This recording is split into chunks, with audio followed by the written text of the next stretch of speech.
My parents disowned me at 18. Years later, they begged to meet the daughter they rejected. The day my parents disowned me at 18 will forever be etched in my memory like a scar that never quite heals.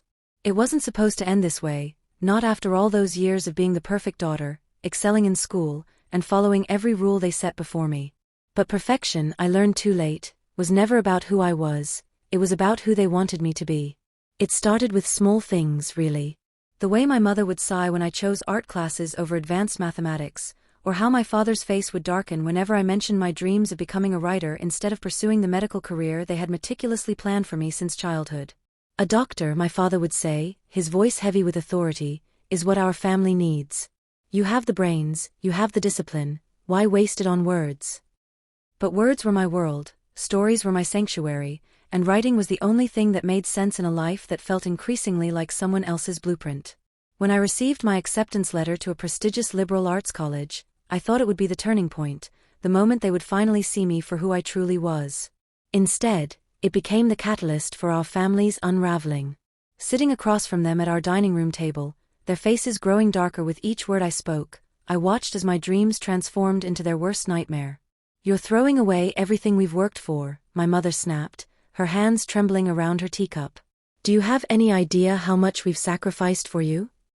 That night, as I packed my few belongings into a battered suitcase, I realized the truth. In their eyes, I had already ceased to exist. When morning came, they handed me an envelope containing exactly $500, enough to teach you a lesson, my father said coldly, and told me never to return. Standing on the doorstep of the only home I'd ever known, with tears streaming down my face, I promised myself one thing: I would survive. Not just survive, but thrive, even if it meant doing it alone. The first few months away from home tested every ounce of strength I possessed. Living in a cramped studio apartment above a laundromat, I quickly learned that survival demanded sacrifices I hadn't anticipated. My days began before dawn, working double shifts at a local cafe where the smell of burnt coffee and stale pastries clung to my clothes long after my shift ended. Nights were spent hunched over textbooks in the dim light of a single desk lamp, fighting exhaustion while trying to keep up with coursework that seemed designed to break even the strongest students. Each day brought new humiliations and challenges that chipped away at my resolve. There were times when I stood in grocery store aisles, debating whether to buy ramen noodles or peanut butter for dinner, knowing both choices meant another night of hunger pangs. The landlord's impatient knocks on my door became a regular occurrence, demanding rent money I barely had. More than once, I considered calling home, imagining the relief of hearing my mother's voice telling me to come back. But pride, mixed with the bitter memory of their rejection, kept me silent. What saved me during these darkest moments were the unexpected connections I formed with others who understood struggle intimately. Mrs. Patel, the elderly woman who owned the corner market, often slipped extra food into my bag when she saw how little I could afford. Marcus, a fellow student working nights at the library, taught me how to stretch $1 further than I thought possible. And then there was Sarah, my writing professor, whose gentle encouragement helped me find my voice again after months of doubting its worth.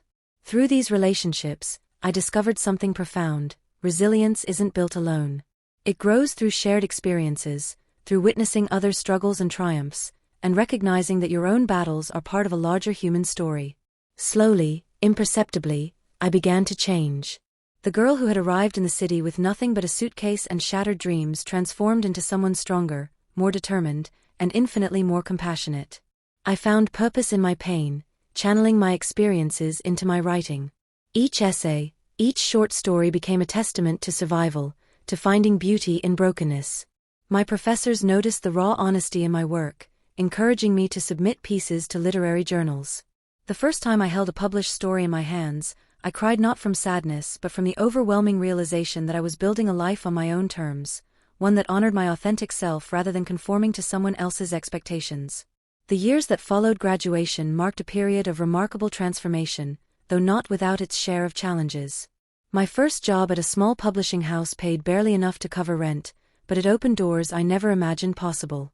During those early days, I often found myself working 16-hour days, 8 hours at the office, followed by evenings spent freelancing for online publications. The exhaustion was relentless, yet exhilarating.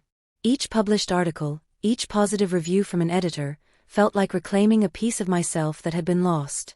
As my reputation grew, so did my opportunities. A chance meeting with a prominent literary agent at a writers' conference led to representation, and within months, I signed my first book deal.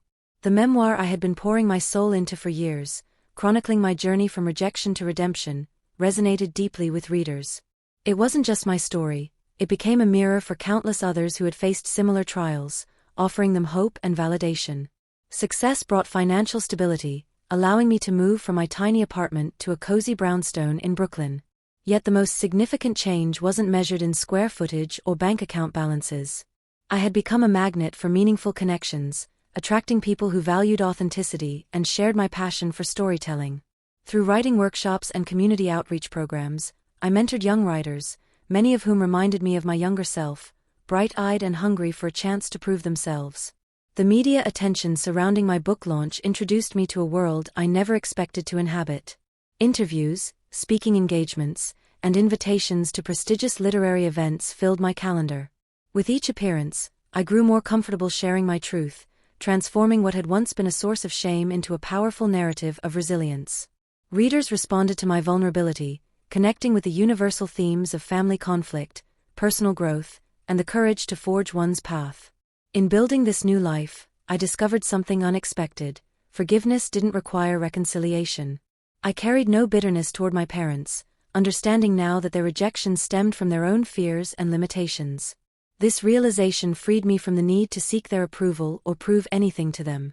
My success wasn't about proving them wrong, it was about proving to myself that I was capable of creating a life filled with purpose and joy, regardless of their involvement.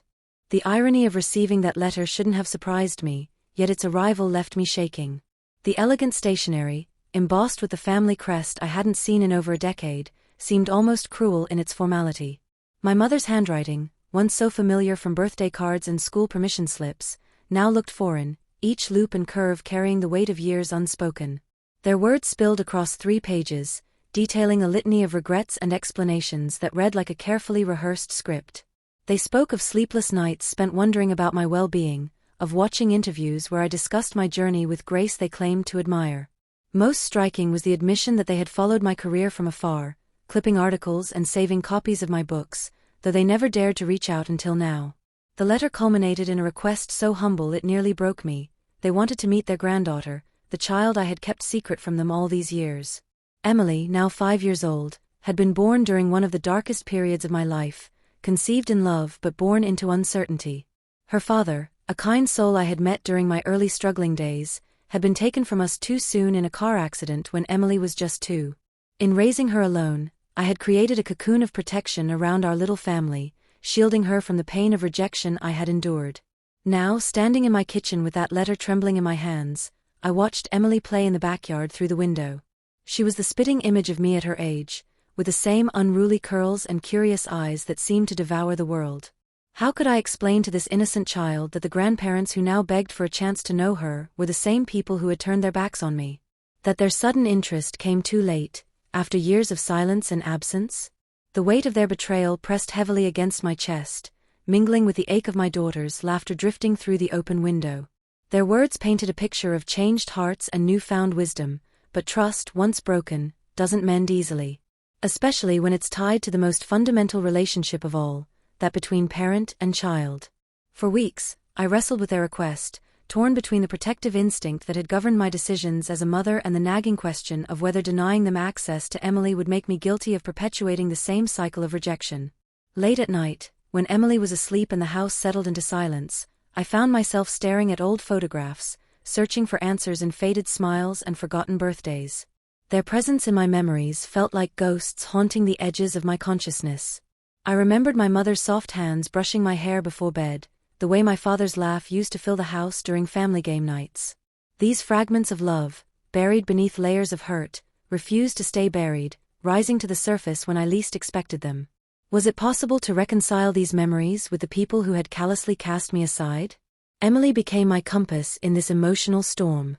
Watching her navigate her world with such pure-hearted enthusiasm reminded me daily of what was at stake. She deserved a complete understanding of her heritage, yet I couldn't shake the fear of exposing her to potential heartbreak. Every time she asked about grandparents, which happened less frequently as she grew older, I found myself grasping for age-appropriate explanations that wouldn't tarnish her innocence. The media coverage of my success had reached fever pitch, with journalists digging deeper into my past than ever before. Some wrote sympathetic pieces about my parents' rejection, painting them as tragic figures caught in generational misunderstandings. Others took a harsher stance, portraying them as villains who had squandered their chance at familial connection. Through it all, they remained silent, neither confirming nor denying the various narratives circulating about them. This public scrutiny added another layer of complexity to my decision-making process. Any choice I made regarding their request would inevitably become fodder for speculation and analysis. The thought of subjecting Emily to such exposure made my stomach churn. Yet, equally troubling was the possibility of denying her a chance to know her roots based solely on my own pain and fear. As spring approached, bringing with it the promise of new beginnings, I found myself standing at a crossroads. The tulips in my garden were pushing through the soil, reminding me of how life persists despite harsh winters. Their persistence mirrored my own journey, surviving, adapting, and eventually thriving against odds that once seemed insurmountable. Perhaps, I thought, there was space in this garden of second chances for new growth, even if it came from seeds planted in difficult soil. During this period of intense reflection, I sought counsel from those who had witnessed my journey firsthand. Sarah, my former writing professor, listened patiently as I poured out my conflicted thoughts during our weekly coffee meetings. Sometimes, she said, stirring her tea thoughtfully, forgiveness isn't about forgetting or excusing what happened. It's about choosing to move forward without letting the past dictate your future. Her words resonated deeply, echoing the lessons I had learned through my own struggles. Marcus, my old library colleague who had become a trusted friend, offered a different perspective. Having grown up in foster care himself, he understood the complexities of fractured family dynamics. You're not just deciding for yourself anymore, he pointed out gently. Every choice you make affects Emily's understanding of family, belonging, and forgiveness. That's a lot of responsibility to carry alone. Most surprising was the unsolicited advice from Mrs. Patel, still running her corner market with the same warmth and wisdom that had sustained me during my darkest days. Child, she said, adjusting her glasses as she counted change at the register, sometimes we hold on to anger thinking it protects us. But it's like keeping a rock in your pocket, it weighs you down more than it shields you. Her simple metaphor struck a chord, forcing me to confront how much of my energy was still devoted to protecting myself from pain that had long since passed. These conversations, combined with countless sleepless nights spent weighing possibilities, gradually illuminated a path forward. I began to see that my decision needed to honor three distinct truths: my parents' genuine desire for reconciliation, my own journey of healing and growth, and Emily's right to make her own choices about family connections. The challenge lay in finding a way to acknowledge all these elements without compromising the safety and integrity of our little family unit. I started drafting letters in my mind, practicing conversations with imaginary versions of my parents. Each mental rehearsal revealed new layers of complexity, forcing me to examine my motivations and fears more deeply. Was I resisting their request out of legitimate concern for Emily's well-being, or was I punishing them by withholding the joy of knowing their granddaughter? Could I create boundaries that protected our family while still allowing for meaningful connection? The media frenzy surrounding my success continued unabated, with reporters camping outside my brownstone and paparazzi capturing candid moments of Emily and me during our daily routines. Their presence served as a constant reminder that whatever decision I made would ripple far beyond our immediate family circle. Yet, amidst this chaos, I found clarity emerging, not in dramatic revelations, but in quiet moments of introspection that gradually shaped my understanding of what true forgiveness and family might look like. As the days stretched into weeks, I found myself constructing scenarios in my mind, testing different approaches to introducing Emily to her grandparents. The practical considerations alone were daunting: how to manage their expectations, establish appropriate boundaries, and protect my daughter's emotional well-being throughout the process. I knew that any meeting would need to occur on neutral territory, away from the familiarity of our home that had become sacred ground for Emily and me. The media circus surrounding our lives presented another layer of complication. Journalists had begun staking out my parents' neighborhood, hoping to capture their reaction to my success. This unwanted attention made me hesitant to involve them directly in our lives, especially considering Emily's tender age. I imagined explaining to her why strangers wanted to photograph her walking to school or playing in the park, conversations I desperately wanted to avoid for as long as possible. Yet, despite these challenges, I couldn't ignore the growing conviction that Emily deserved the opportunity to form her own opinions about her grandparents. My role as her mother wasn't to impose my pain upon her, but to guide her toward making informed choices about her relationships. This realization led me to consider a gradual introduction, perhaps starting with supervised meetings at a children's museum or park, where Emily could feel comfortable and in control of her interactions. The logistics of such meetings consumed my thoughts. Should I hire a family therapist to facilitate initial conversations? Would it be better to start with letters or video calls before progressing to in-person meetings? Each option carried its own risks and rewards, requiring careful consideration of Emily's emotional maturity and capacity to process complex family dynamics. My biggest concern revolved around managing my parents' expectations. Their letter had been filled with remorse and longing, but I worried about their ability to respect the boundaries I would need to establish. Memories of their rigid expectations during my childhood haunted me, making it difficult to trust that they could approach this situation with the flexibility and understanding required. Despite these apprehensions, I found myself drawn to the idea of giving Emily the gift of choice. By shielding her completely from her grandparents, was I inadvertently teaching her that some relationships are beyond repair? Or worse, was I modeling the same pattern of rejection I had experienced? These questions kept me awake at night, watching the moonlight dance across Emily's sleeping face as I wrestled with the responsibility of shaping her understanding of family and forgiveness.